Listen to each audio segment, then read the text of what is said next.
Sixth most common question: if Islam allows a man to have more than one wife, why does not Islam allow a woman to have more than one husband? As far as marrying women is concerned, the categories of women a man can marry is clearly specified in Surah Nisa, chapter 4, verse number 22 to 24. And it's mentioned in Surah Nisa, chapter 4, verse 24, that you cannot marry a woman who's already married. That means in Islam, a woman cannot have more than one husband. Before I give you the real reason, imagine there's already a scarcity of women finding husband. If a woman has more than one husband, this scarcity will increase.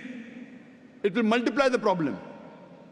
Let's analyze what are the logical reasons that Islam prohibits a woman to have more than one husband. When a man has more than one wife, and if any child is born out of that wedlock, you can easily identify who is the father as well as who is the mother. But if a woman has more than one husband, and if a child is born, you can identify the mother, but you will not be able to identify the father.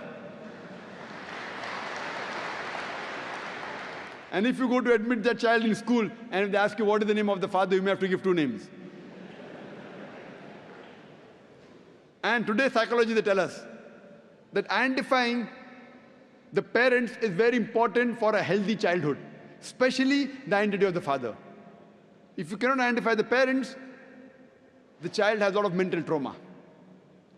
Today, after science has advanced, I'm aware that there is DNA testing and genetic testing, where you can identify who is the father and who is the mother, though it's not very accurate.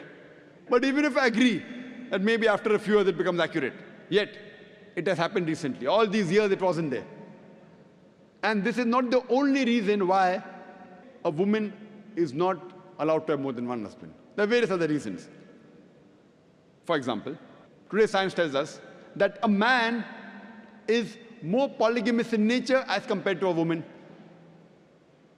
Today science tells us that because of the various behavioral and psychological changes that take place in a woman during menstrual cycle, she cannot do the role of multiple wives simultaneously. Whereas a man, he can do the role of multiple husbands simultaneously.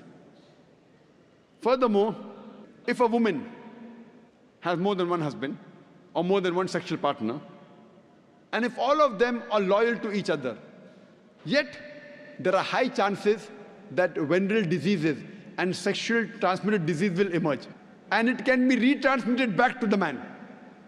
Whereas if a man, today medical science tells us that if a man has more than one sexual partner, has more than one wife, and if all of them are loyal to one another, there are hardly any chances of venereal diseases or sexually transmitted diseases emerging in them.